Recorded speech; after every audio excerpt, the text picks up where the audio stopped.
What's up, guys, and welcome to my very first canyon run in my brand new 2024 Acura Integra Type S. I just clocked 400 miles on the odometer last night. Some might argue that that's not considered broken in yet for the engine, but I say screw it. I'm going to send it today. And hey, I'm not tracking it or anything. I'll just be taking it close to redline a few times on this canyon road. This will be my raw first impressions of the driving dynamics of the Integra Type S in bone stock form. So the specs of the car: 320 horsepower, 310 pound-feet from a turbocharged K20C Honda inline-4 engine. 6-speed manual transmission, mechanical limited slip on the front axle, 19-inch wheels wrapped in Michelin PS4S tires. They're 265/35/19. Adaptive dampers. This car weighs a little over 3,200 pounds. Compared to the Civic Type R, mechanically speaking, it has the same engine but in a different state of tune, and some early independent dyno results show that the on-paper 5 horsepower advantage doesn't tell the whole story, because this engine makes a lot more torque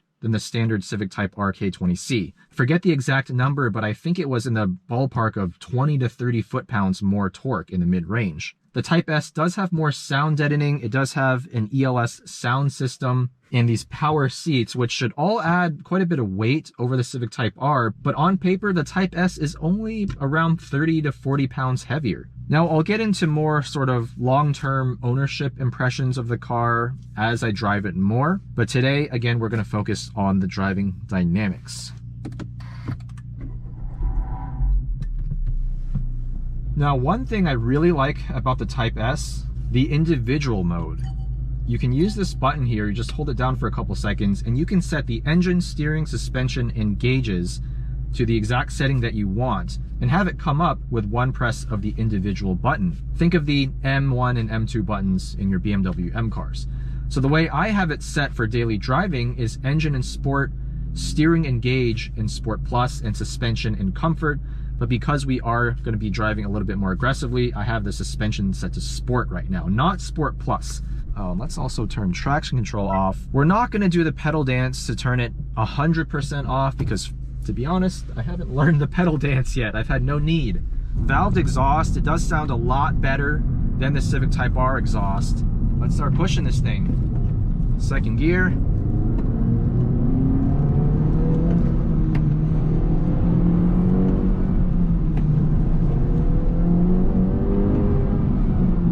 Wow, really firm brake pedal with a lot of initial bite.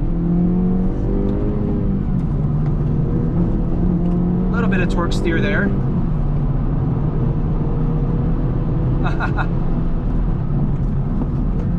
We do have auto rev match turned off. It's a setting buried in the menu here, and it works really well, but for spirited driving, I'm always going to prefer having it off. Wow, that LSD really hooks up in second gear corners. That's impressive. Reminds me of the Hyundai Elantra N. Very pointy front end. Not a whole lot of steering feel, but at least there's a good amount of weight in Sport Plus mode, at least.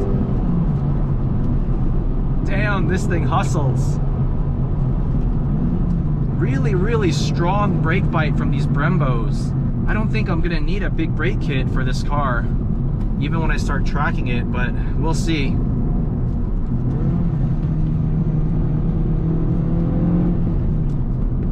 Love this 6-speed manual shifter. This is one of the best front-wheel drive manuals I have ever felt. It's so snickety, dare I say even mechanical. Not as satisfying maybe as a Honda S2000 shifter, but it gets pretty damn close. Let's try a little straight line pull here, shall we?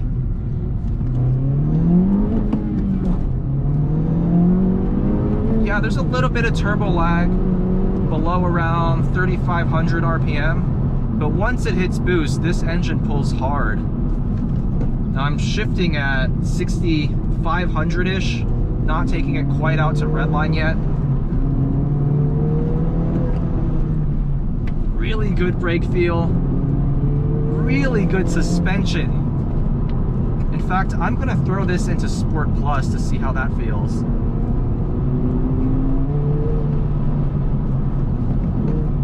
Easy to heel toe. lots of grip. PS4S tires doing their job well. A little bit of lag below 4,000, then it really just surges you forward. No loss of traction. This thing just, it's so planted. The front end is so responsive. It changes directions really well, even in the transitions. All right, got a little bit of wheel spin there, but I was really aggressive in second gear. I actually induced wheel spin on purpose just to see how high the limits of these front tires are.